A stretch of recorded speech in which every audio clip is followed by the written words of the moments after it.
오늘 함께 나눌 말씀의 제목은요, 근원적 축복입니다. 이 근원적 축복이 나에게 지금 임해 있음을 저와 여러분이 믿음으로 회복하는 시간 되기를 바랍니다. 창세기 1장 26절에서 28절이죠. 먼저 이번 주 강단을 살펴보면요, 하나님은 우리의 신앙을 말씀에 근거를 두라고 말씀하셨습니다. 하나님이 주신 말씀이 전부라고 말씀하셨거든요. 근데 끊임없이 사단의 전략도 마찬가지지만 사단이 우리 삶 속에 만들어 놓은 그런 시스템들이 있어요. 각인, 뿌리, 체질이라고 하는데 그건요, 끊임없이 핑계를 만듭니다. 어떤 핑계냐? 하나님 말씀에 불순종해도 될 만큼 합리적이고 굉장히 합당한 그런 핑계거리를 끊임없이 만들어냅니다. 그래서요, 이 핑계라는 걸 한번 여러분 생각해 보십시오. 내가 하나님 말씀 앞에 언제 순수하게 아주 깔끔하게 나올 수 있겠습니까? 내가 가진 문제, 내가 지금 당면에 있는 것들, 걱정하는 것들만 생각해도 당장 말씀 앞에 서지 못할 이유가 수천 가지입니다. 근데 그런 핑계에 내 인생을 걸 것인가, 아니면 하나님이 주신 언약에 내 인생을 걸 것인가? 이게 단순한 핑계가 아니라요, 하나님이 우리 신앙을 두고 지금 결단하라 말씀하시는 겁니다. 근데 이 언약을 따라가다 보면은 충돌할 때가 있거든요. 이 충돌이라는 게 뭐 여러 가지가 있는데요, 저는 이번 주에 좀 깊이 생각하면서 두 가지입니다. 첫 번째는 성경을 너무 깊이 연구하다 보니까 이 말이랑 이 말이 잘 안 맞는 거예요. 여기 그런 분이 안 계시죠? 네. 성경을 너무 깊이 연구하다 보니까 좀 말이 안 맞는 것 같아요. 이번 주에 제가 들었던 말이 뭐냐면, 왜 다른 성경에서는 그렇게 강조하지 않던 행위가 야고보서에서는 강조가 되고 있습니까?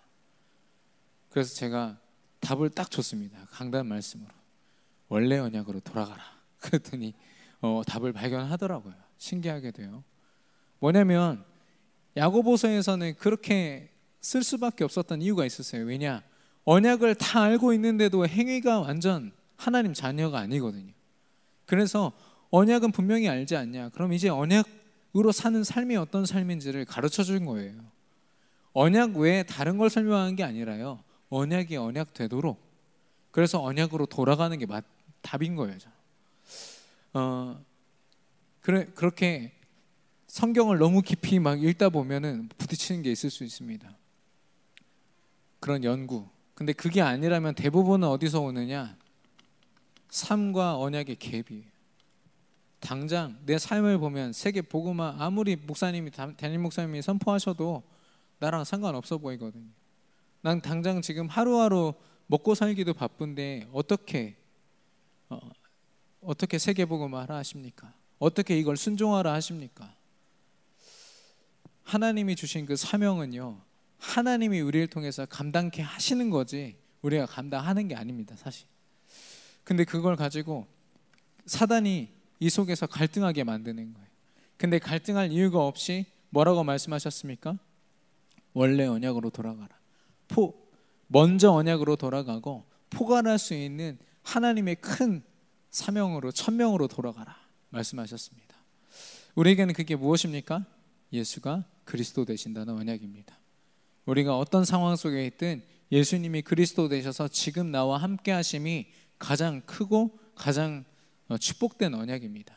그것으로 돌아가고요, 그 그리스도를 통하여 하나님이 세계 복음화를 이루실 것이라는 거. 이스라엘 백성들이요, 여러분 그 출애굽을 하지 않았습니까?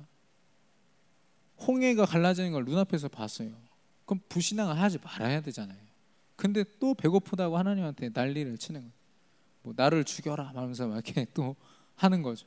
그러니까 또 배고픈 걸 또 충족시켜 주시고, 목마르다고 하니까 또 목마르게 또 해주시고, 모세가 잠깐 십계명 받으러 산에 올라가니까 그것도 못 참아가지고 막 다 같이 원네스가 돼가지고 황금 송아지 만들고 그게 하나님이라고 섬기고, 이게요 끊임없이 다른 핑계, 다른 걸 가지고요 계속해서 하나님과 상관없이 사는 거예요. 제가 그걸 보면서 야, 응답을 보여줘도 언약을 기억하지 못하면 또 속겠구나. 그 중에서 유일하게 모세 한 사람만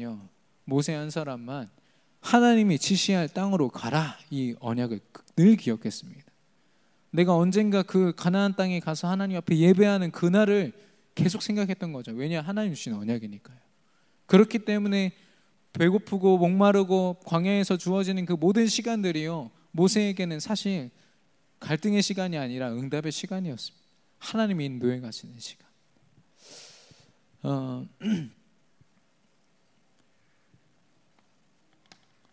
핑계 대지 않고 하나님이 주신 그 언약을 분명히 붙잡는 우리에게요, 하나님은요 여호와 이레의 축복을 허락하실 줄 믿습니다. 하나님께서 다 준비하시고 완벽하게 인도하실 것이라는 것. 예수가 그리스도 되시고 그리스도가 그리스도 되어지고 또 그리스도로 말미암아 세계 복음화를 감당케 하신 이 언약. 이 창세기 22장에 보시면요, 이삭을 대신해서 순양을 잡잖아요. 그 바로 다음에 하나님이 하시는 언약을 여러분 한번 읽어보시면 좋겠습니다. 처음에 아브라함을 갈대아 우르에서 부르실 때 약속했던 게 있거든요. 너를 통해서 모든 열방이 축복을 받게 하겠다라는 그 언약.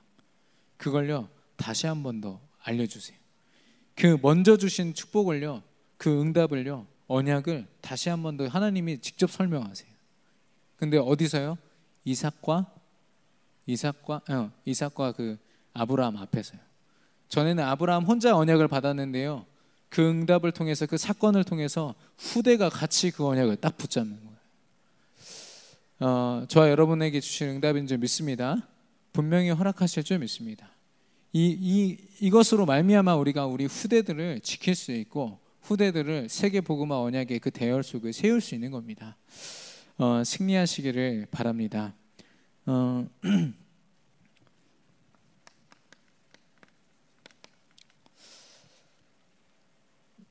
오늘 제목은 근원적인 축복을 받은 나입니다. 나의 정체성을 생각하고 또 내가 받을 응답을 흔들리지 않고 바라보기에 꼭 기억해야 되는 것이 내가 받은 근원적인 축복입니다. 그래서 이 근원적인 축복을 누리려면 영적인 소통이 있어야 되거든요. 지난번에도 한번 말씀드렸지만 저는 가끔씩 이렇게 유튜브나 뭘로 굉장히 감동스러운 영상을 보잖아요. 그럼 제가 또 눈물샘이 막 폭발해가지고 막 웁니다. 그래, 엄마 아빠가 나를 이렇게 사랑하지, 그래 이렇게 감동이 되네 말하면서 막 우는데, 집에 가서 엄마 안방에 계시고 저는 잘 이렇게 어머니 아버지 안방에 계시고 제가 이렇게 제 방에 누워 있잖아요. 그런 감정이 하나도 없어요. 당장 옆에 계시거든요. 근데 당장 이렇게 막 엄마 잘 해드리고 싶고 막 안마도 해드려야지 막 생각만 하지, 지금 몇 개월 동안 주물러드리지도 못하고 그런 거 볼 때요, 저 누구한테 계속 설명을 해줬으면 좋겠어요. 내가 어머니가 너를 위해서 있잖아 하면서 계속 설명을 해줘야 제가 늘 그 감사함으로 지낼 수 있지 않을까. 어머니 눈을 못 보겠습니다. 근데 누군가 내게 계속 설명해줘야 되는 거 있죠. 영적인 소통을 분명히 해야 된다는 겁니다.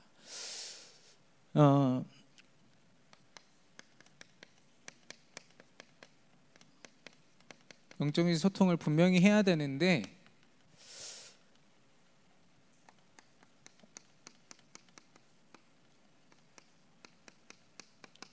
하나님을 바라보고 하나님 앞에서 이 하나님과의 영적인 소통 속에서 답을 얻어야 되는 내가요, 세상과 먼저 소통할 때가 너무 많은 거입니다.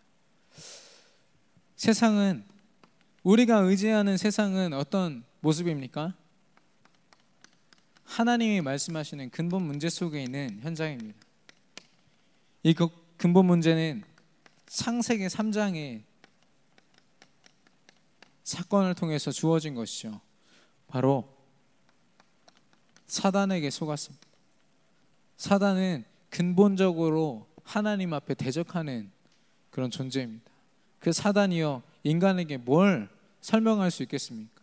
결국엔 하나님을 대적하게 만들겠죠. 그래서 그 사단의 말을 속고 들은 인간이요, 하나님의 말씀에 불순종합니다. 어떤 말씀입니까? 창세기 2장 17절에 이 선악과를 먹는 날에는 정령 죽으리라 말씀하셨는데요, 그 말씀을 잊고 불순종함으로 진짜 하나님을 떠나게 됩니다. 이 떠남은 곧 영적인 죽음을 이야기합니다. 여기서부터요, 근원적인 외로움이 시작됩니다. 왜냐? 인간은 하나님과 함께 할 때만 행복한 존재거든요. 하나님이 함께 하셔서 하나님이 다스리셔야 행복한 존재거든요. 그런데 그 자리를 잃어버리니까 근원적으로 외로울 수밖에 없는 존재가 된 겁니다. 그래서 나름대로 방법을 찾죠. 의지하고 의존한다. 자기 주먹을 믿고 산다는 사람들, 여러분 유심히 한번 보셔야 됩니다. 그 사람이 뭘 의지하고 있는지, 뭐에 중독되어 있는지.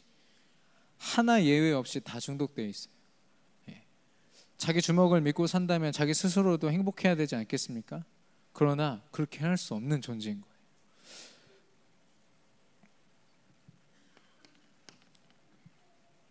그러면 세상이 제공해주는 그것으로 행복할 수 있어야 되는데, 세상이 제공해주는 게 무엇입니까? 문화입니다. 하나님과 상관없이 인간의 쾌락과 나의 유익을 위하여 만들어진 그 문화. 근데 이게 어디 위에 세워졌냐면요, 무속입니다. 사단이요, 완전 사로잡고 있는 거죠. 사단이요, 여러분이 그냥 단순히 술에 중독됐다, 뭐 마약에 중독됐다, 우리는 이렇게 말을 하지만 결국에는 무당에게 찾아가서 자기 인생을 맡기는 것과 똑같이 그 모든 문화가요, 그런 기복신앙, 또 나 자신의 외로움을 달래기 위한 자기 인생을 맡기는 겁니다. 그 모든 문화예요. 여러분, 우리 랩런트들, 남자 랩런트들 요즘 무슨 게임 하는지 아십니까? 이 모르시면 안 됩니다. 대화가 안 돼요. 배틀 그라운드라고 하십니까? 배그라고 하는데, 배그. 딱 게임이 시작되면은 게임이 굉장히 넓어요. 그 화면 안쪽이. 그러면 거기서 한참을 달려서 전쟁 구역까지 달려가야 돼요. 달려가지 않으면 점수가 깎입니다. 미친 듯이 달려가서 보면은 그때부터 전쟁 시작이에요. 근데 이 총의 종류나 이런 감도까지도요, 마우스로 잘못 딱 누르면 총이 두루룩 나가버려요. 근데 미세하게 컨트롤을 하면은 총알이 굉장히 세밀하게 나갑니다. 그 정도로 이 게임이 견고해져 있거든요. 그 우리 랩런트들이 지금 하고 있어요. 남자애들이. 얼마 전에 모바일 버전으로 나와서 핸드폰 들고 지금 다 하고 있는 애들이 다 그거 하고 있거든요. 그런 문화. 별거 아닌 것 같고 게임 한다고 생각을 하지만 사실상 잘 보시면 자기 하루 인생을요, 거기 게임에 다 들이는 거예요.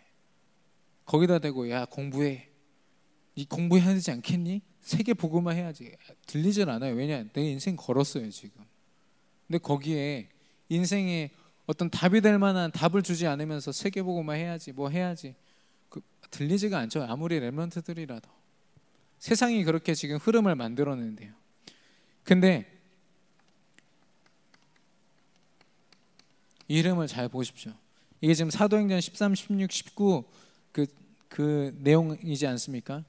잘 보시면 이 문화를 만드는 그 정점에 있는 지금 흐름이 유대인과 뉴에이지와 프리메이슨 아닙니까?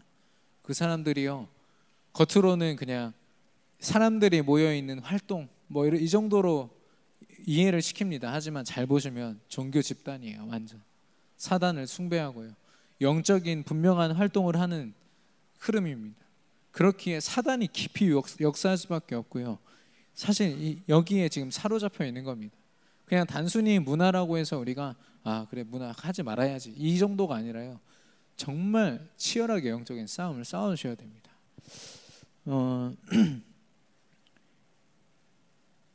이게 우상 숭배의 모습으로, 그래서 결국에는 이게 아니면 안 되는 집착과 중독으로 가죠. 근데 집착과 중독의 그 공통점은 뭐냐면 그 삶을 피폐하게 만듭니다. 왜냐? 사단에게 집중하면 할수록요 행복해지겠습니까? 행복하지 않기 때문에 무너지는 거죠. 근데 또 안 할 수가 없어요. 왜냐하면 그 불량식품 같은 그런 약간 잠깐의 행복감이 있거든요. 만족감이 있거든요. 계속 하는 겁니다. 저 우리 랩런트들이나 우리 대학생들이나 청년들 보면은 요즘에 그렇게 매운 걸 막 먹어요. 자기 위가 다 상하고 맨날 막 그 밤에 가서 화장실에서 밤새도록 있을 거 분명히 알면서도 매운 걸 그렇게 먹어요. 막 맥주랑 막 해서 그걸 먹어야 뭔가 스트레스가 풀린다는 거죠. 근데 안에 자기 지금 장기가 다 망가지고 있는 거를 알고 있으면서도 어쩔 수 없습니다. 먹어야죠. 세상의 문화가 그런 겁니다. 내 삶이 지금 무너지고 있는데도 포기할 수가 없는 거예요. 사단이 그렇게 악랄한 놈입니다.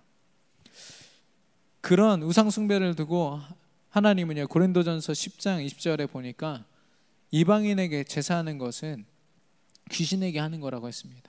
이방인이 제사하는 것은 귀신에게 하는 것이요 하나님이 제일 싫어하는 행위라고 하셨거든요. 그 형상을 만들고 그 앞에 절하지 말라고 했습니다. 뒤에서 사실 다룰 건데 창세기 1장 26절에 보면은 하나님이요 우리 형상대로 사람을 창조하자라고 얘기하고 있습니다. 이때 지금 창조가 지금 아직 다 완료가 안 됐잖아요. 그때 우리란 말은 누구를 말하는 겁니까? 삼위일체 하나님을 이야기합니다. 성부, 성자, 성령 하나님. 그 하나님이요 원래는 위격이에요. 또 어려운 얘기인데 성부, 성자, 성령이 각자의 역할이 다 있으십니다. 하시는 일이 다 다르신데 그 세 분이 한 분이세요. 우리 머리로 이해하려고 그러면은 평생을 해도 이해할 수 없습니다. 하나님이시기 때문에 가능한 거죠. 근데요 하나님이 그 모든 일을 집약하셔가지고 이뤄내신 게 뭐냐? 인간 창조입니다. 사람을 창조하실 때요 하나님이 모든 걸 집중하셔서 만드신 거예요. 우리가 사람을 만들자. 우리의 형상대로 만들자. 그런 축복받은 존재가요 정복해야 될 대상 앞에 이제는 하나님의 에덴 동산을 선물로 주셨는데요 거기에 절하게 됐어요. 세상 만물과 그 분위기와 흐름 속에 완전히 사로잡힌 거 있죠. 지난 산업선교 메시지에서 그랬습니다. 자아운동, 네피림 운동, 바벨탑 운동. 하나님을 모르는 세상의 흐름입니다. 나를 찾자고 열심히 나를 찾죠. 자아운동을 하는데 하나님이 없이는 나 자신을 실제로 찾을 수 없습니다. 하나님의 형상을 가진 내가 아니면 사실 내가 아닌 거죠. 네피림, 하나님과 상관없는 세상의 문화를 따라가고자 하는 것. 그리고 하나님을 대적하여서 내가 성공하면 된다라는 생각들. 그 운동이요 굉장히 활발하게 이루어지고 있습니다. 그러면 그 삶이 어떻습니까? 아까 말씀드린 것처럼 우상 숭배하는 그런 인생이요 하나님을 만나지 못한 인생이 행복할 수 없는 거죠. 그렇기에 영육간에 굉장히 불행해지는 겁니다. 결국에는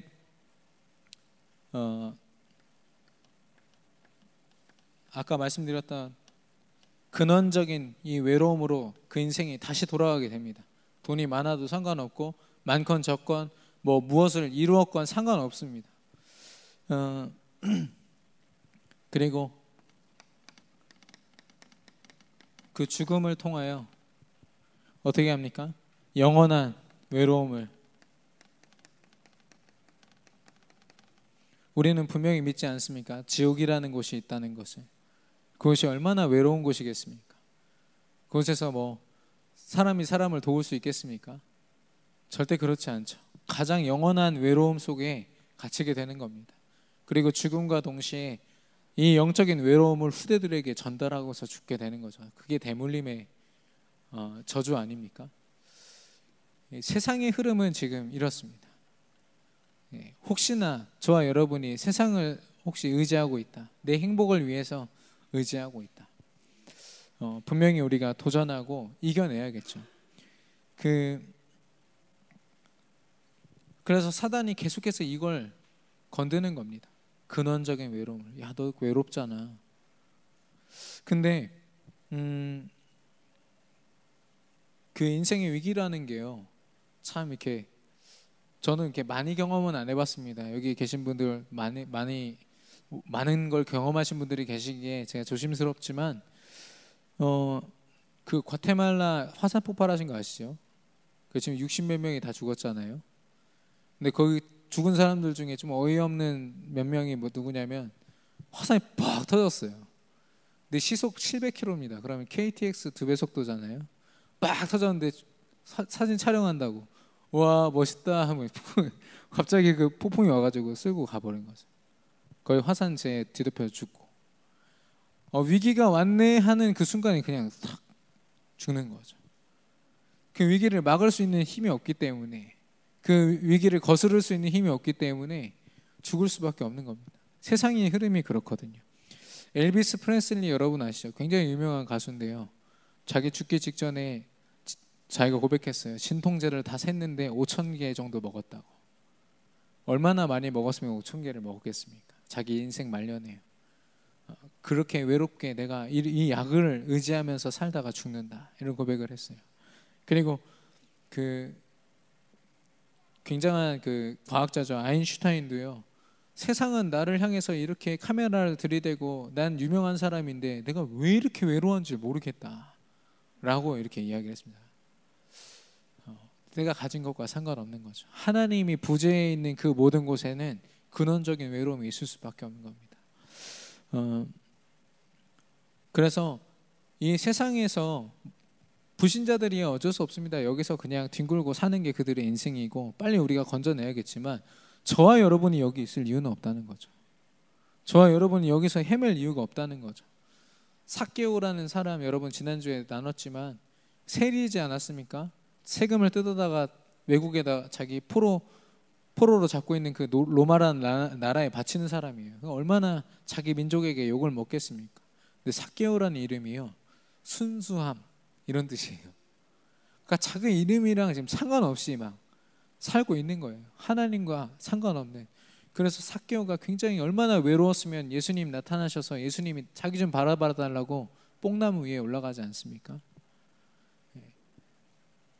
우리에게 렘넌트란 이름을 주시고 세계 복음화 일꾼이라는 그 이름을 주셨는데요, 우리가 하나님과 함께하심을 못 누리니까, 임마누엘 못 누리니까 계속 우리의 삶을 여기서 찾는 거예요.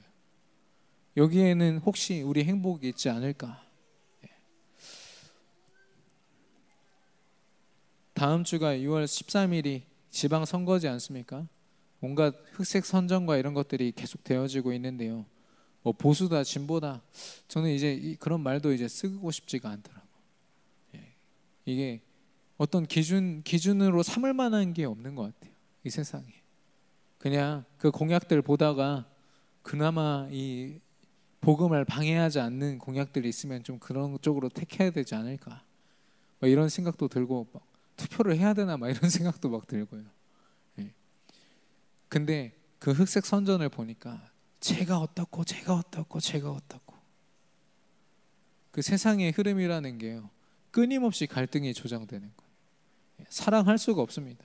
아담 하와가 범죄하자마자 했던 게 뭐예요? 죄의 전가였습니다. 죄 때문에 내가 그랬다고, 뱀 때문에 그랬다고, 저 여자 때문에 그랬다고. 절대 행복할 수가 없는 거죠.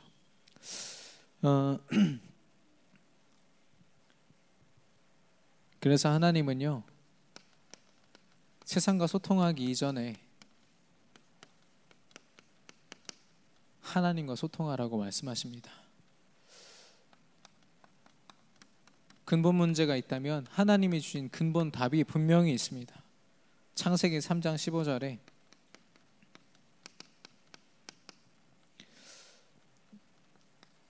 여자의 후손 예수 그리스도가 이 땅에 오실 것이다. 그 예수 그리스도 딱 한 분이면 네 인생 문제 다 끝난다. 하나님 만나는 길도 되시고 네가 불순종한 죄도 해결하실 것이고, 그리고 그 죄를 조장한 사단 유일하게 예수님만 이기실 수 있다라고 분명히 답을 주셨습니다.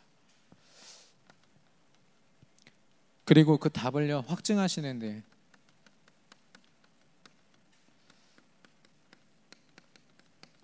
구약을 통해서 분명히 예수님이 오실 것이라는 것을 끊임없이 말씀으로 주시고, 그 언약만 붙잡은 사람들 모두가 하나님 앞에 구원받고 쓰임받았습니다. 예수님이 오신 잠시지만 그 시간 동안에는요, 예수님이 내가 곧 길이요 진리요 생명이심을 드러내셨어요. 그래서 3년의 그 공생애 동안요, 예수님이 그 수많은 기적을 보이시사 결국 드러낸 게 뭐냐? 내가 하나님의 그 아들이다. 내가 곧 그리스도다.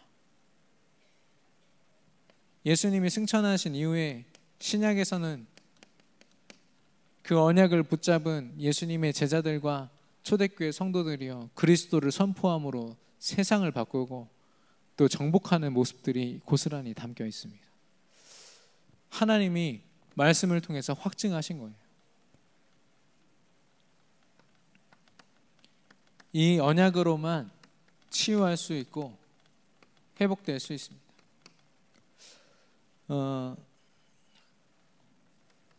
어떤 모습이 회복됩니까? 창세기 27절과 28절. 하나님의 형상으로 세상을 정복하고 다스리는 자, 그 축복, 그 어떤 것으로도 흔들릴 이유가 없어요. 유일하게 두려워하는 한 분이 있다면 하나님뿐인 거죠. 사단도 두려워할 이유가 없고요. 세상의 흐름이 두렵지 않습니다. 근데 이 축복에서 하나님의 형상의 가장 큰 축복은 뭐냐? 하나님께서 함께 하시는 임마누엘입니다. 그리고 창세기 12장 2절에서 3절. 갈대아 우르를 떠나서 하나님과 함께 동행하는 그 아브라함에게 모든 민족이 너로 말미암아 축복을 받게 하겠다라는 언약을 허락하셨어요. 그게 아브라함이 받은 처음 언약입니다. 처음 언약. 그 언약을 아브라함이 붙잡음으로 말미암아 승리했거든요. 하나님이 그 상태를 회복시키시는 거예요. 그 언약을 붙잡을 때요. 그래서 복의 근원이 되는 축복. 내가 어떤 복을 찾아서 헤매면서 나의 근원적 외로움을 달래는 그런 비참한 존재가 아니라 나 자체가 하나님의 자녀로 복의 근원으로 내가 만나는 모든 사람들, 내가 만나는 모든 문화, 내가 속해 있는 모든 지역과 그 흐름이요 나로 말미암아 복을 받는다는 거죠.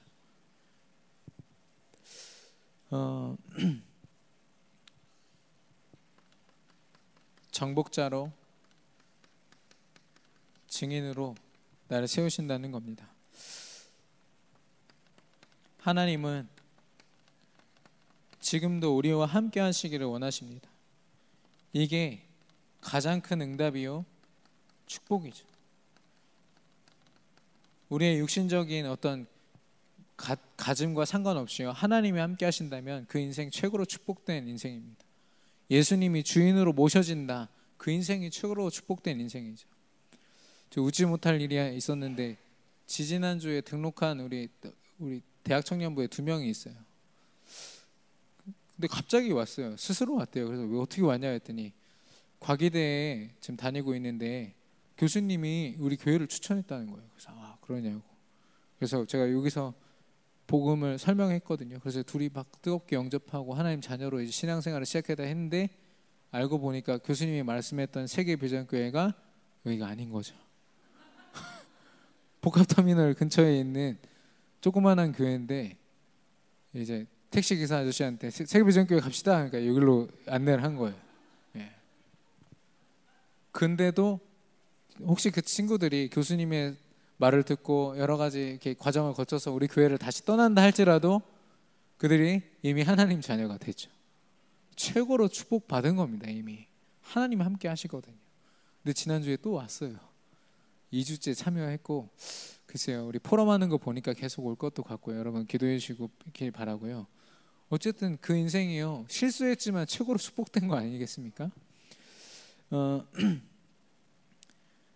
그래서 저는 우리의 근원적인 외로움을 사단이 계속 건들 겁니다. 너 외롭잖아, 너 혼자잖아, 너 얼마나 힘드냐, 빨리 세상에 뛰쳐나가서 술이라도 먹으렴, 친구라도 빨리 사귀어보렴, 뭐라도 해봐 라고 사단이 속이기 전에요, 하나님과 함께하는 그 축복을 먼저 누리기를 바랍니다. 하나님이 나와 함께 하시는구나, 이걸 우리가 먼저 느껴야 되는 거 있죠. 그래서 보시면 많은 사람들이 있지만 요셉 시편 105편 17절에 19절에 보면 감옥에 갇혀 있는 요셉이 말씀으로 말미암아 하나님과 함께하며 말씀으로 단련되는 모습이 있습니다. 그리고 에스더 있죠. 에스더가 그 바사 왕국의 여왕으로 있었어요. 여왕으로 있으면서 사실 모든 걸 다 가진 것 같지만 자기 이스라엘을 위해서 지금 결단하고 싸워야 되는 그 시간에는요, 자기 혼자밖에 없는 거예요. 그래서 이야기합니다. 죽으면 죽으리라. 내가 하나님의 일을 위해서 죽어야 되면 내가 죽겠습니다. 이 고백을 했습니다. 굉장히 외로운 시간이겠죠. 다니엘은 어땠습니까? 다니엘서 6장 10절에 보면 왕의 조서에 자기 이름이 써있고 분명히 죽을 것을 알면서도 하나님 앞에 홀로 기도했습니다. 예루살렘을 향해서 창문 여는 그 시간이요, 다니엘 사실 죽은 시간이에요. 끝났어요. 그 인생 끝났어요. 왕의 그 사형 명단에 이미 거의 들어가게 있는 거죠. 근데 상관없었어요, 다니엘은. 왜냐? 하나님과 함께하는 근원적인 축복이 이미 있었기 때문에. 그리고 모세는요, 광야에 있는 시간, 그리고 하나님 앞에 깊이 집중할 수 있었던 그런 광야의 시간들, 그리고 호렙산에서 하나님을 만났던 시간을 전부 다 보면요, 홀로 있는 시간들이었어요. 그래서 우리가 세상의 것으로 나를 채우고 그것으로 만족하기 이전에요, 하나님과 함께하는 시간으로. 그래서 영적인 분명한 외로운 시간들은 우리에게 필요하다고 생각을 해요. 그 외로운 시간은요, 그 진짜 외로우란 말이 아니라 하나님과 내가 1대1로 소통하는 그 귀한 시간이 있어야 된다는 거죠. 그러면 어떻게 하나님과 함께하는 그 축복을 우리가 누릴 수 있겠습니까? 영적인 지식이 필요하고요, 영적인 믿음이 필요하고, 그리고 영적인 삶이 사실 필요합니다. 이게 돼야 우리가 근원적인 외로움을 이기고 하나님이 주신 근원적인 축복을 누릴 수 있거든요. 이게 한 번에 회복되는 자리가 바로 예배 자리입니다. 하나님 말씀이 선포되고 함께 기도하고 함께 찬양하고 함께 전도를 고민하는 그 자리가 바로 예배의 자리죠. 그리고 굳이 여기에 좀 더하면 기도와 전도입니다. 하나님의 성령의 역사를 늘 확인하는 거죠. 하나님이 지금 나와 함께 하시는구나, 이걸 기도를 통해서 체험할 수 있습니다. 또한 전도로 예수가 그리스도 되심이 현장에 답이 되는 걸 봐야 돼요. 볼 때 다시 한 번 더 결론 내리는 거죠. 삼오늘 아닙니까? 그래서 계속해서 보고 듣고 체험해야 돼요. 눈에 보이지 않는 영적인 부분을 계속 체험해야 되는 거죠. 이거는 그냥 우리가 길거리만 지나다녀도 그냥 우리가 접할 수 있습니다. 계속 보고 듣고 웃고 떠들고 하는 게 세상 문화 아닙니까? 근데 우리 교회가 아니면, 저와 여러분이 영적으로 하나님께 1대1로 집중하는 시간이 아니면 이걸 체험할 수가 없습니다. 그렇기에 삼원을 하는 시간들, 또 영적으로 집중하는 시간이 너무 귀하다는 겁니다. 우리 렘넌트들에게도 이걸 도와야겠죠. 근데 아까 제가 말씀드린 것처럼 출애굽한 이스라엘 백성들이요, 끊임없이 응답을 바라보고 있다 보니까 하나님 앞에 계속해서 원망하는 거예요. 왜냐하면 영적으로 지금 자기가 붙잡아야 될 게 뭔지를 몰라요. 예. 우리가 보고 듣고 체험함으로 우리가 붙잡아야 될 게 뭡니까? 하나님이 내게 돈을 주신답니까? 내게 관계를 회복시키십니다. 내게 병을 낫게 하십니다입니까? 아니요. 병 안 나도 되니까 예수가 그리스도 되심입니다. 내가 돈 없어도 되니까 그리스도로 말미암아 내가 충분하면 됩니다. 하나님이 원하시는 게 그 근원적인 축복이에요. 근데 우리가 응답을 따라가다 보면요, 그럼 얼만큼 응답하셔야 하나님을 바라볼 수 있겠습니까? 욕심이 끝도 없는 우리인데. 근원적인 축복이 회복되는 저와 여러분 되기를 바랍니다.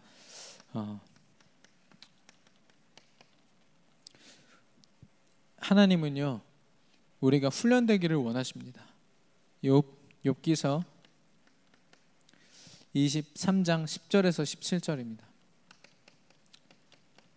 시간이 많이 가서 제가 좀 급하지만 같이 좀 읽기를 원합니다. 욥기서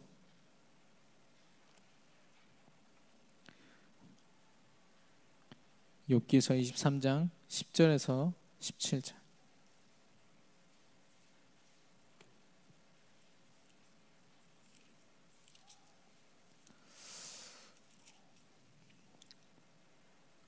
(10절에서 17절) 우리 같이 한 절씩 읽겠습니다. 제가 먼저 읽겠습니다. 교독합니다. 그러나 내가 가는 길을 그가 아시나니 그가 나를 단련하신 후에는 내가 순금같이 되어 나오리라.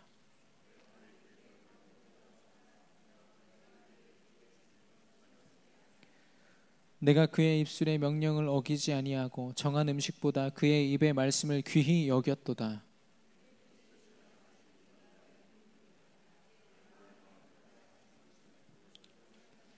그런즉 내게 작정하신 것을 이루실 것이라. 이런 일이 그에게 많이 있느니라.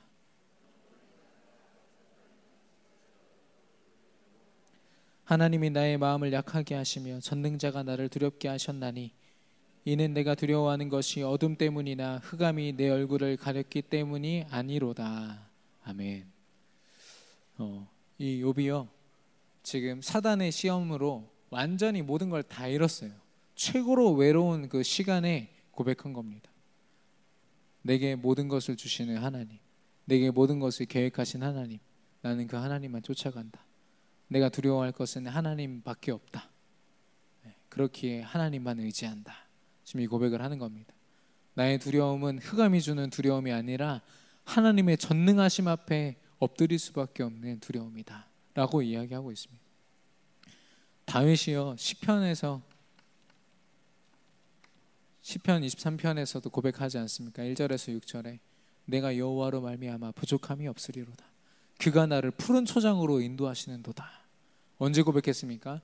원수들에게 쫓겨서 이리저리 숨어서 도망다니는 그때, 가장 외로운 그 시간이죠. 부하가 배신하고 아들이 배신하고 자기 장인 어른이 자기 죽이겠다고 쫓아오는 그 시간에, 가장 외로운 시간에 고백한 겁니다. 하나님이요, 욥의 고백처럼 순금같이 단련되기 위하여 그 훈련의 시간들을 허락하시는 거예요. 그래서 하나님의 주권이 인정되는 시간입니다. 이 훈련의 시간이에요. 그리고 하나님이 나를 언약의 여정 속에 두셨음을 확인하는 시간이고, 그리고 하나님의 지금 나를 향한 하나님의 시간표를 확인하는 시간이죠. 그래서 우리 렘넌트들이 이제 지금 8월 달에 7월 말에 리더 수련회, 8월에 WRC를 갑니다. 비용도 많이 들고요. 그렇지만 그 시간이요, 렘넌트들이 자기 인생을 바꿀 수 있는 시간입니다. 하나님이 어떻게 그들을 순금같이 단련시키실지 몰라요. 그런데 그걸 그냥 우리가 지켜만 보고 있다, 안 되겠죠. 기도로 지금부터 우리가 같이 준비해야 됩니다. 렘넌트 한 명 한 명을 두고, 저 렘넌트가 어떤 꿈을 꾸고 있습니다. 어떤 비전을 갖고 있는데 하나님 WRC를 통하여 그 비전이 더욱더 구체화될 수 있도록 하나님 인도하여 주시옵소서. 그래서 우리 교사 선생님들의 기도가 너무 중요하고 학부모님들의 그 기도가 너무 중요한 겁니다. WRC뿐만이 아니라 우리 교회와 또 우리 모든 전 성도들에게 허락되는 그 훈련들, 당장 다음 주에 세가족 수련회도 있습니다. 우리 교회에서 참여할 예정입니다. 비용이 많이 들지만 꼭 참여하려고 합니다. 여러분 기도해 주시고 참여해 주시기 바랍니다. 그리고 꼭 필요한 게 무엇이냐면 포럼입니다. 영적인 교제, 그리고 영적으로 누군가를 양육하는 것, 이거야말로 하나님이 가장 이상적으로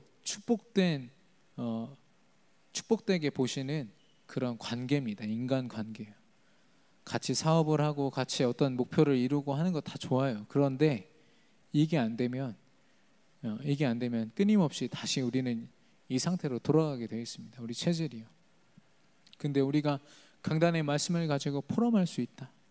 강단의 말씀에 그 응답을 두고 포럼할 수 있다. 혹시 응답이 없어가지고 그 불신앙이 있지만 그래도 하나님이 주신 믿음을 회복하기 위하여 포럼에 나갔다. 하나님이 분명히 그 포럼의 장소를 통하여 회복하실 줄 저는 믿거든요. 그래서 저는 좀 지금 생각하고 있는 게, 점심 먹고 나서 시간이 좀 있지 않습니까? 주일날 그 시간에 포럼, 비전 포럼 시간 해가지고 찬양 딱 틀어놓고 뒤에 간식 쫙 깔아놓고 이렇게 포럼을 한번 하는 게 어떨까? 제 혼자 생각입니다. 같이 좀 구상이 되면 좋지 않을까. 그래서 그냥 흩어져 계신 분들이 같이 모여서 함께 포럼하는 시간이 되면 하나님 정말 기뻐하시겠다.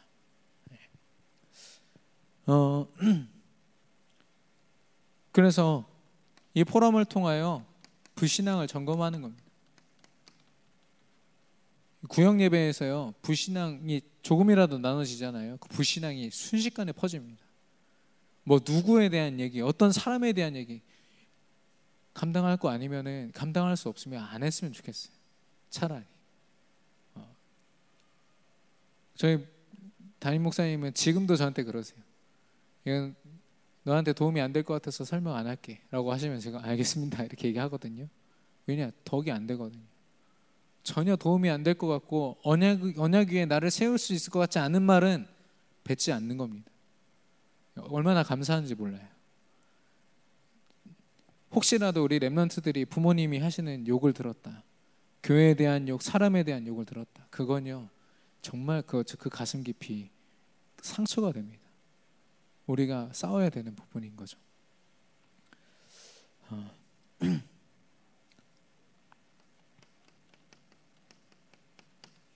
은혜가 더욱더 풍성해지는 자리입니다. 하나님이 주신 언약이요 깊게 누려지는 자리가 바로 포럼의 자리죠. 그리고 혹시나 사단에게 속아서 깊은 외로움 속에 있는 어떤 영혼이요 포럼의 자리에 가잖아요. 서로 함께 기도해주고 서로 하나님의 사랑을 포럼하고 그 외로움이 회복되어지고 치유되어지는 시간이 바로 이 시간입니다. 근데 이 복음을 알매도 불구하고 이 포럼의 자리를 놓치면요 계속 이 근원적인 외로움에 시달리게 되더라고요. 사단이 가만히 두질 않아요. 축복을 누리는 거, 그 꼴을 보기 싫으니까요 계속 그 사람한테 현실을 가지고 상황과 문제를 가지고 속여버리니까 외로움이 계속 있는 거예요. 근데요 포럼의 자리에 가서 내가 작지만 말씀을 붙잡고 이렇게 이겼다, 누가 하는 말만 들어도 힘이 나는 거예요. 나도 저렇게 하면 되겠구나. 하나님이 저 사람에게 그리스도 되심을 보여주시는구나. 나도 그렇게 도전해야지. 나 그렇게 도전하고 싶습니다. 같이 기도해 주시고 얼마나 축복됩니까? 그래서 저는 이걸 좀 감당할 좀 제목이 치유사역원이 아닐까. 우리 교회도 좀 기도로 준비해야 되는 시스템 중에 하나가 치유사역원입니다.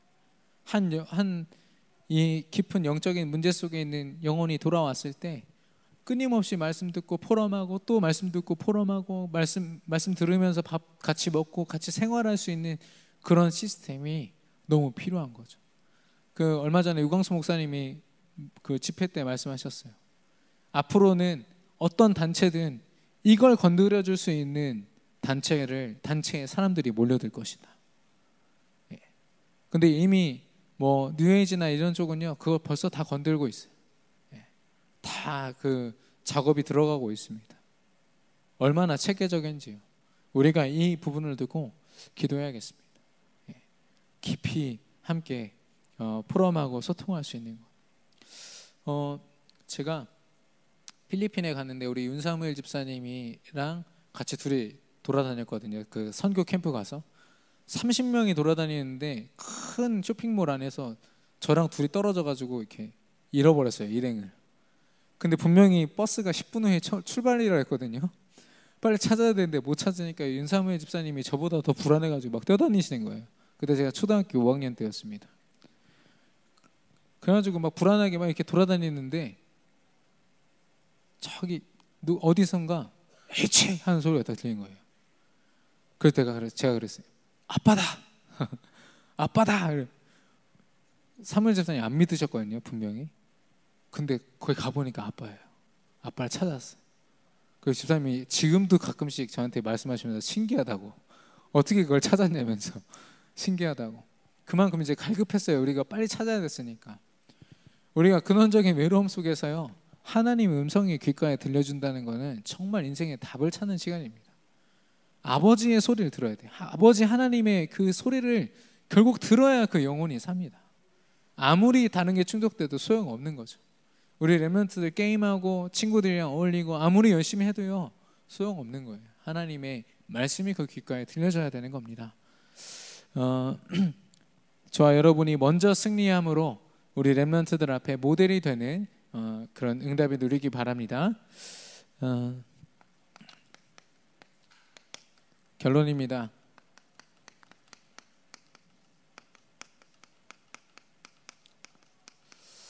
처음 주신 언약을 회복하고 붙잡으라. 저와 여러분은요, 예수가 그리스도 되심을 믿고 영접함으로, 그리스도를 영접함으로 하나님 자녀가 됐습니다. 이때 우리가 들었던 그 말씀이요, 우리 안에 근원적인 언약입니다. 하나님은 결국 이 일을 이루실 겁니다. 우리 모든 인생의 주인이 그리스도가 되시도록, 그리고 그리스도를 통하여 나를 사용하사 세계 복음화를 감당케 하신다는 말씀. 하나님 자녀의 7번째 축복으로, 결국 우리가 누릴 축복으로 이미 허락하셨습니다. 우리가 분명히 누려야 되는 거죠. 근데 중요한 건 이걸 전달을 해도요, 내가 주인공이라는 생각을 잘 못해요. 우리가 내가 현장 살릴 사람이다, 나를 하나님 쓰실 것이다, 내가 너무 중요합니다. 나 중심을 얘기하는 게 아니라요, 하나님의 응답 언약의 흐름 속에 분명히 내가 있다는 것을 확인할 때 그게 진짜 자부심이고 그게 진짜 나의 모습인 거죠. 그 성경을 제가 묵상을 하면서 범죄하여서 하나님을 떠난 아담에게 하나님 말씀하십니다. 아담아, 네가 어디 있느냐.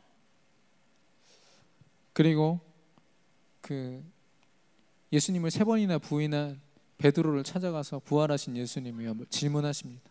네가 나를 사랑하느냐? 네가 정녕 나를 사랑하느냐? 그리고 그 제자들 앞에서 예수님이 말씀하시죠. 너희는 나를 누구라 하느냐? 이게 다 예수님이 근원적인 하나님이 주신 그 언약을 듣고 싶으셔서, 우리 입을 통하여 듣고 싶으셔서 하시는 사실 사랑의 고백입니다. 추궁하시는 게 아니죠. 너 내가 누군지 알아? 너희는 나를 누구라 하느냐?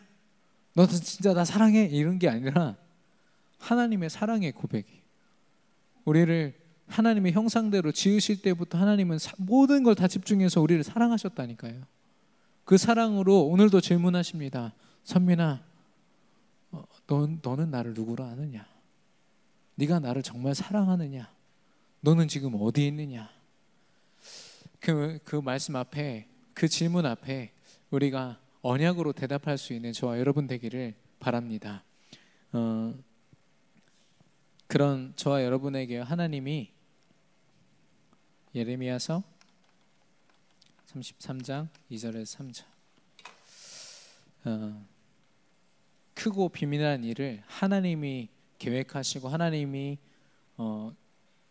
만드신 그 일들을요 낱낱이 이루어 가실 겁니다. 우리의 노력과 우리의 어떤 열심이 아니라요, 하나님이 이루어 가시는 것을 보게 하실 거예요. 그렇게 끊임없이 사단은 우리를 외롭게 만들지만 저와 여러분이 하나님과 함께 있다는 그 축복, 날마다 하나님 앞에 집중함으로 하나님이 주시는 그 근원적인 축복을 회복하는 저와 여러분이 되기를 바랍니다. 예. 우리 주신 말씀 붙잡고 우리 합심으로 기도하겠습니다.